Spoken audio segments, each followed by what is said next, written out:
இனிய காலை வணக்கம். நவுலவதி தில்லத்தேவன், லண்டனில் இருந்து. பொறிச்சொல் 777வது.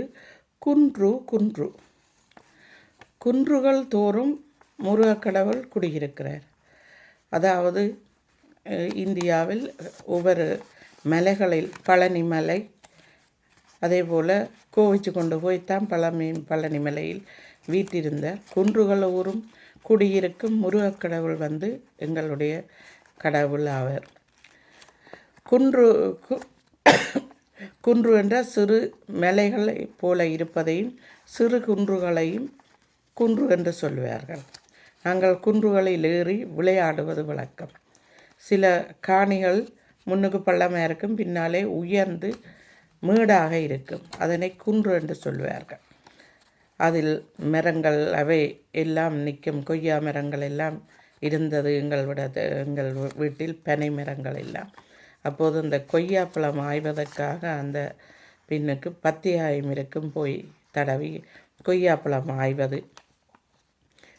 வழக்கம். குன்று. குன்று என்று சொன்னால் சிறு மலை பெரிய மலைகளையும் குன்று என்று சொல்வார்கள். திருப்பதி வெங்கடாசபரி மலையில் தான் இருக்கிறார், அதாவது குன்றில். அதே போல் பல கோயில்கள் மலை கோயில் என்று, உச்சி பிள்ளையார் என்று சொல்கிற கோயில் எல்லாம் மலை போல சிறிய மலைகளில் தான் இருக்கிறது. சதய நாளை இந்த குன்று என்று சொல்லுகிறார். இதில் குன்று என்றதுக்கு சிறிய மலை மற்றது சதய நாளை இந்த அகராதியிலிருந்து எடுத்தேன். குன்றில் ஏறும்போது எமக்கு மேட்டில் ஏறின என்ன குன்றில் ஏறின என்ன ஒரே மாதிரியாகத்தான் இருக்கும். மூச்சு வாங்கி இறைக்கும். ஆனால் திரும்பாதால் வரும்போது இலகுவாக இருக்கும். சரக்கி கொண்டு கெதியாக வந்து விடலாம். அதே போல் சைக்கிள் ஓடும் போதும் அதே மாதிரித்தான் இருக்கும்.